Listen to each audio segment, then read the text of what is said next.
Hello, hello, hello, and welcome back again. Today I am going to be reviewing and reacting to episode 6 of Cowboy Bebop, the Netflix live-action adaptation that everyone seems to just love and adore. In the last episode, if you guys were joining me then, I actually really enjoyed a lot of the things that they did, especially with the flashbacks with Jet, so I hope we get to explore some more of the deeper facets of these characters and get to understand them more on a personal and deeper level. So what I'm looking for is just a little bit more depth, and yeah, I just want to see a little bit more of the personalities of the characters shine through. I want there to be less of the witty banter, which I don't mind the witty banter, but I feel like if we don't get dialogue that drives the characters a little bit more and lets us know about them and lets us know about their past a little bit by hinting through their conversations, then we're not really doing anything with these characters other than making them joke machines and making them, I don't know, sort of two-dimensional. And I want to see more out of these characters because I know that they have more potential because of the original.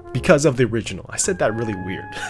Anyways, all of that being said, guys, if you guys are joining me again for this episode reaction, thank you so much. And I know that I have some returning viewers and some returning commenters. Thank you guys so much for always continuing to come back and watch these videos, and I hope you guys will still stick around when I react to other stuff and I do other video content similar to this. Also, if you guys are new to this channel and you want to subscribe but you haven't yet done it, I highly recommend you do, because I am going to continue putting out content similar to this and maybe eventually doing something different. I do actually want to touch on Arcane, but I don't know if I should dedicate a series to it, but I would really like to watch it. So you guys let me know down below, should I react to that or should I just watch it on my own? Okay, if I don't hear anything, I'm just gonna watch it, alright?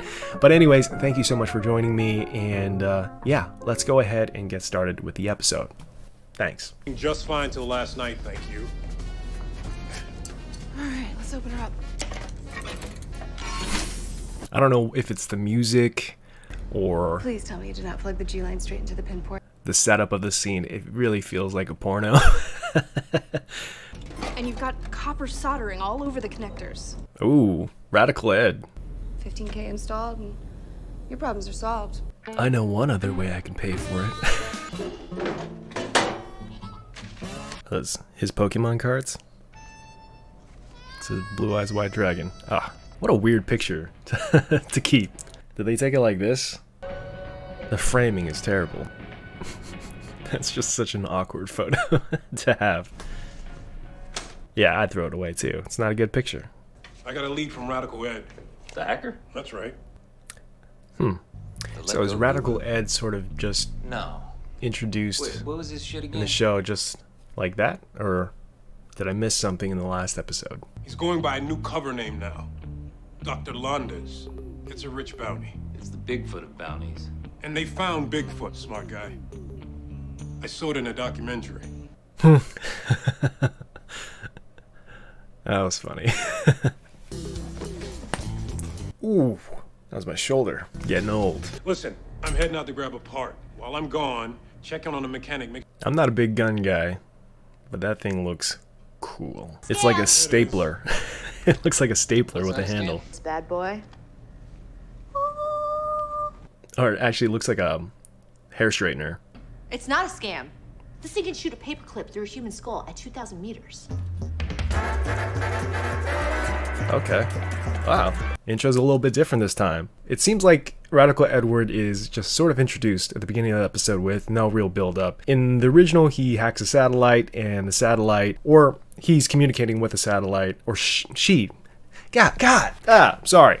So she's communicating with the satellite, and the satellite is aware, self-aware, and has been drawing images of animals in crops and things like that, I think. In this one, it just seems that Radical Edward is hacking everyone's Apple Watch, and that's all we really get. And they're just kind of like, yeah, whatever. Just said Radical Edward just like that. I don't know how I feel about that, but I assume we're going to see Radical Edward in this episode, and I've heard some very controversial things about how people feel about Radical Edward, and I'll have a lot to say about that towards the end of the video, so yeah, keep watching, guys.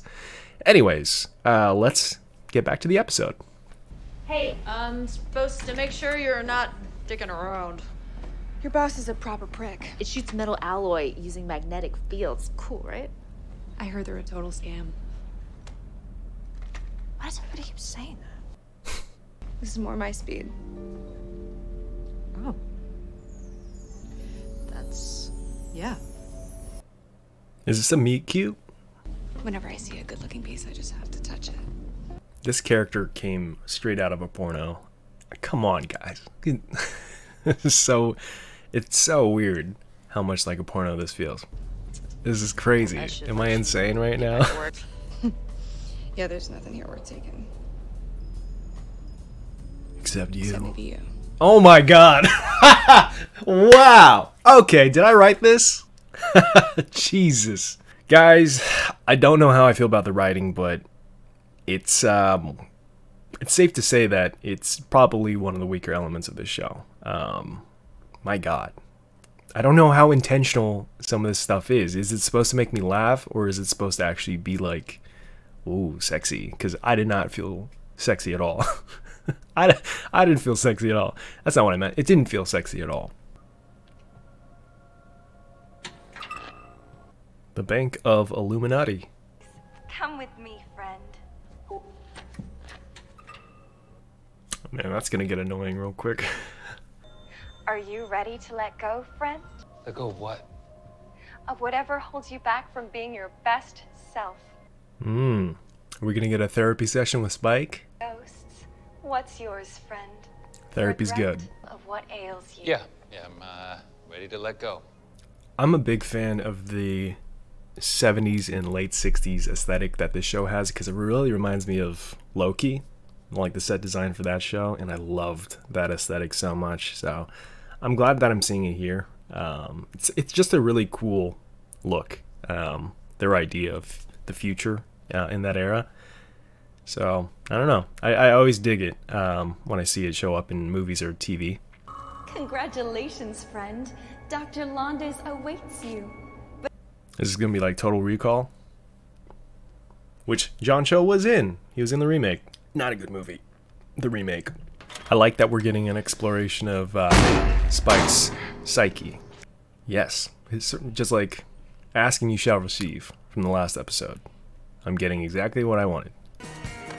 Sorry. Move it, you dandy! I will say this whole town looks so much like a set. It looks like it was shot in Ohio or something. I feel like I'm walking down a theme park road. I found you. I miss you so much. Is this all in his head? I've tried for 3 years to let you go. I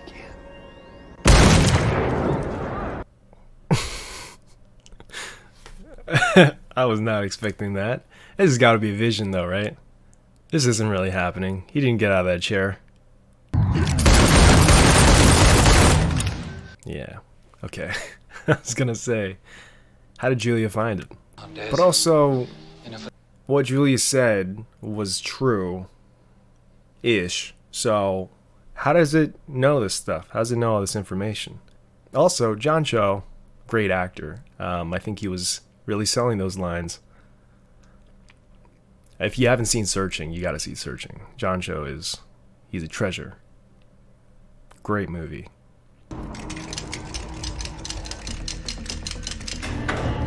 That's cool. It's a fun little massage chair. Sorry. You know, the things that I said about it looking like a set, I think it works for this episode because this is kind of like a Twilight Zone episode for Spike. He's just reliving and walking through a memory or a made-up memory. So it would make sense that it looks like a set created by Dr. Londes. So I take it back. Okay? The cheapness actually works for this. Jeez. He can't pick up. He's in REM cycle. He's deep.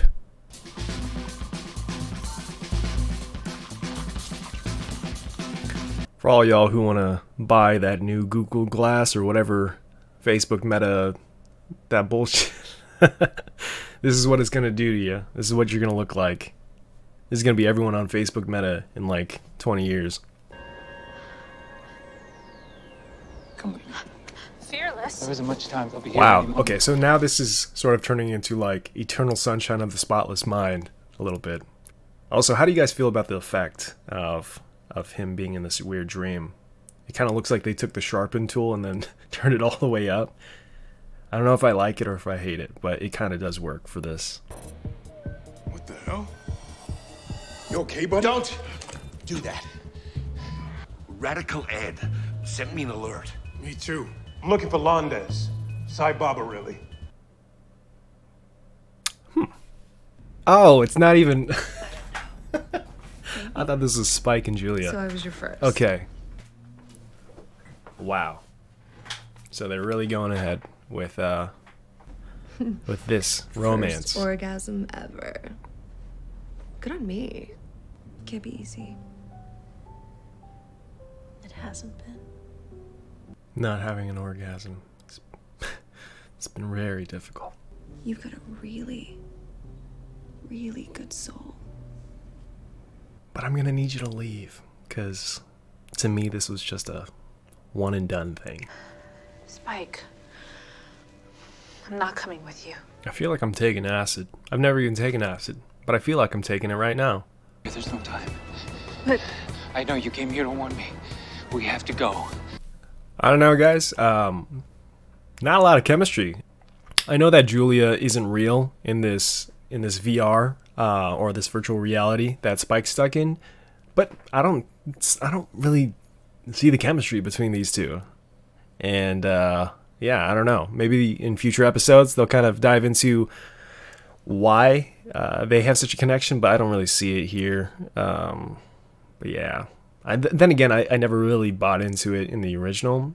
I just kind of knew that Spike was very tortured, and the implications of who he became and why he changed his identity and everything like that kind of built up the romance between the two, and I didn't really need to see them together. But in this one, I don't know. I just buy it a little bit less. Not really that big a deal. This effect hurts my eyes. Ooh, that looks cool. Okay, another thing I don't really get is why is he trying to save Julia in this VR? He obviously knows that this is him stuck in a loop by now, right? So why is there so much emphasis on him trying to save her?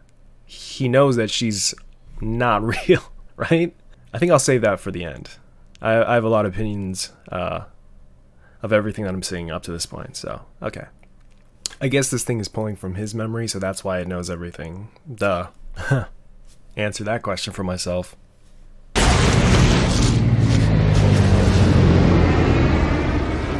You know, this stuff looks good. Looks pretty good. Vicious isn't the villain, you are. You never loved me. You just love taking your best friend's girl. Ugh, she's annoying. Can you shoot her? Please?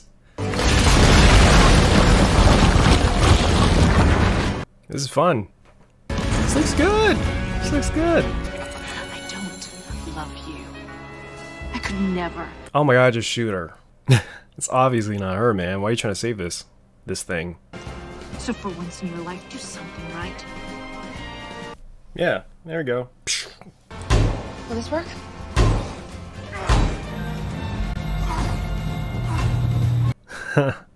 Yes, Chekhov's gun. Let's go.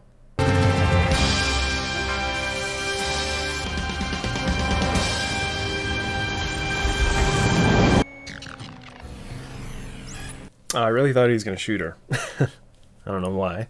He's alive.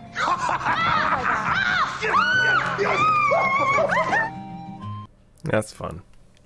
I like how that gun paid off at the end.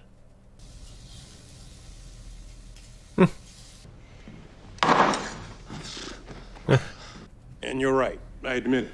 I find that son of a bitch Radical Ed. Gonna rip off his fingers. Okay, maybe we're not getting Ed this episode. Can I call you sometime? Yeah. But first you gotta figure out who the real you is. Damn, that's a fuckboy line if I've ever heard one. Can I call you?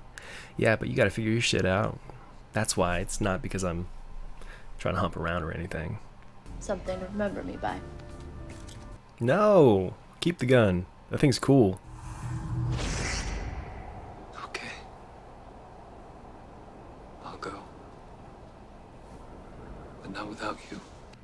Why? Dude, she's not real. You know she's alive.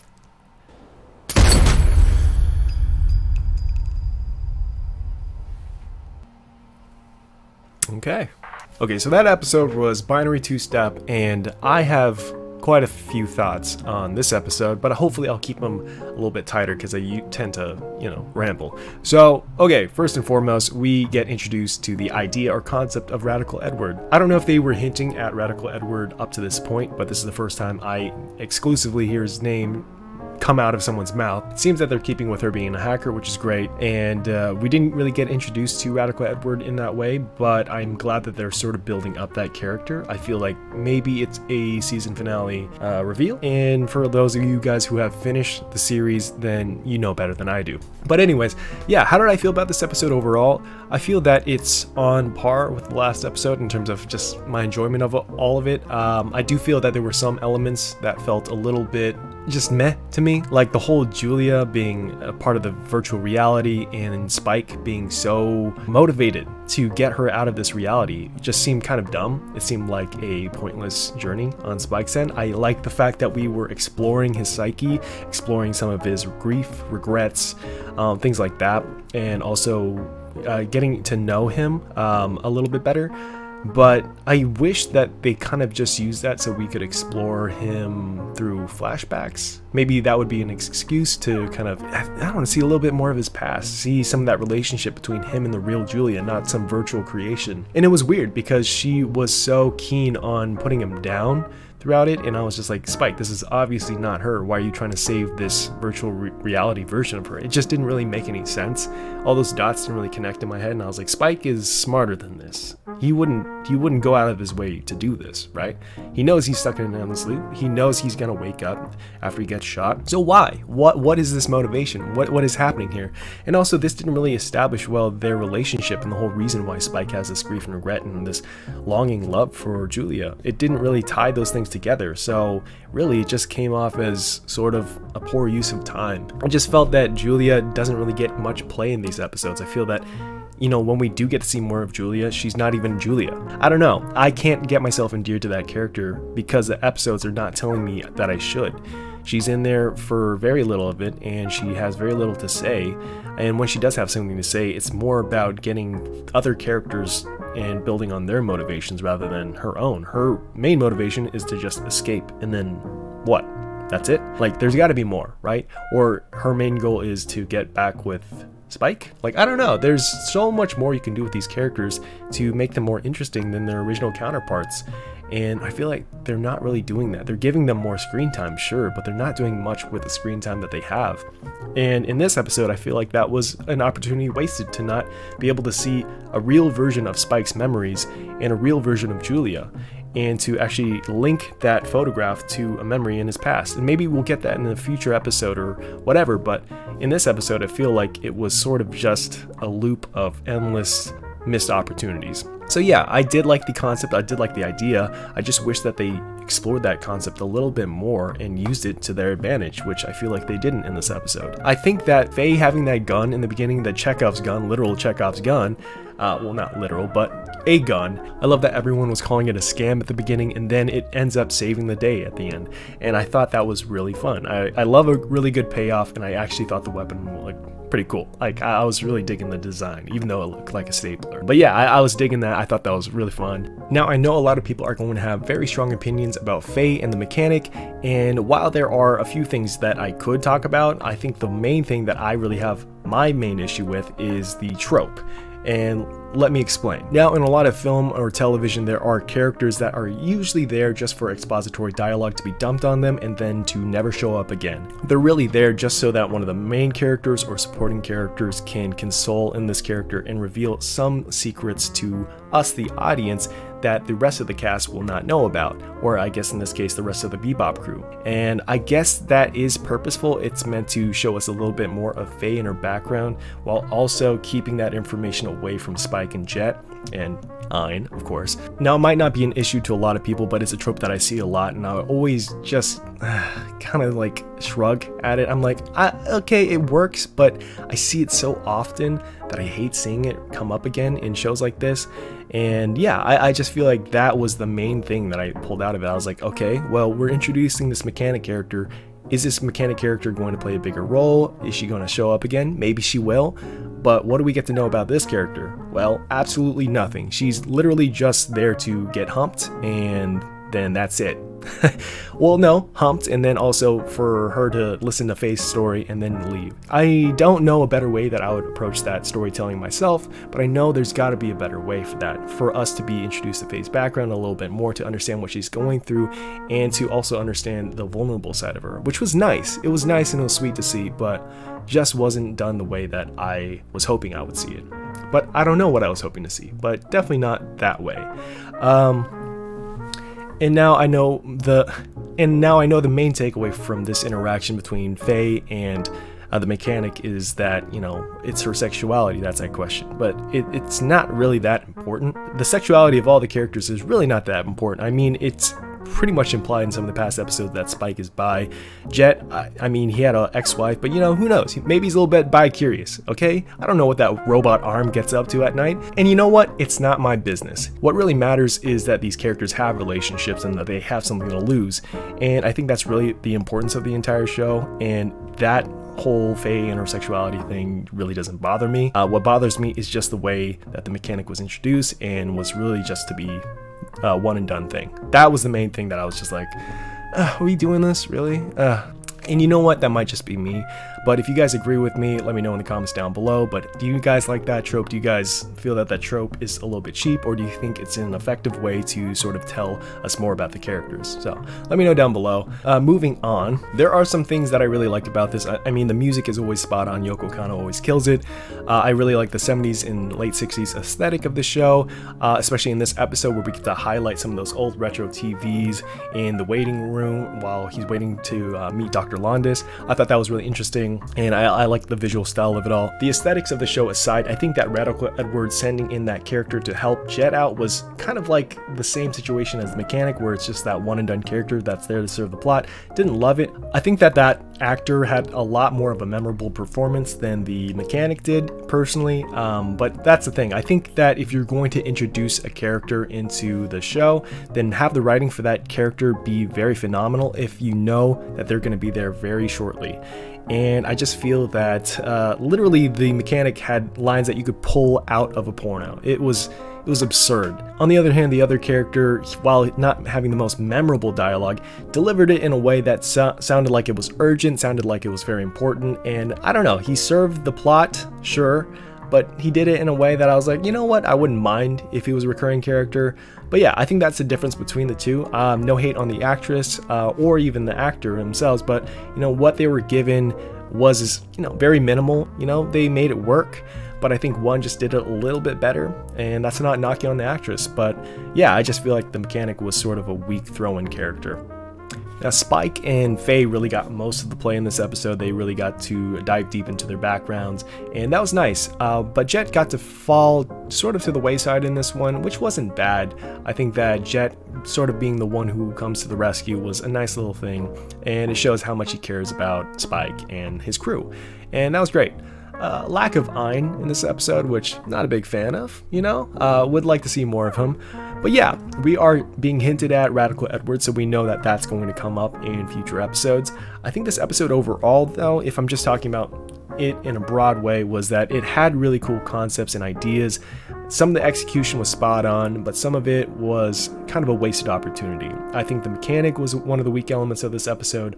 I think that them going in this loop with Julia and Spike trying to pull her out of that reality when he knows goddamn well that she's alive, it didn't really inform us, the audience, a lot about their real relationship. It kind of just told us a facade of the relationship, and I felt that that was a wasted opportunity. I think the episode had a lot of potential, but I think with what it did in that time, it kept me hooked, kept me interested in seeing what was going to happen.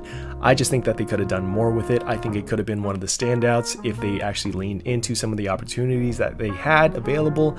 And yeah, that's just my overall feelings of this episode. I feel like this is one of those episodes where I just want to re-examine and think to myself, was that good or was that bad? I just feel like it's sort of middling, and I don't know how to feel about it. But I feel that it was definitely one of the longer episodes, which I'm looking now, it was 60 minutes long. And with that runtime, you think you're going to get a lot more out of it. But I feel like I didn't really get to learn as much as I wanted to with that time.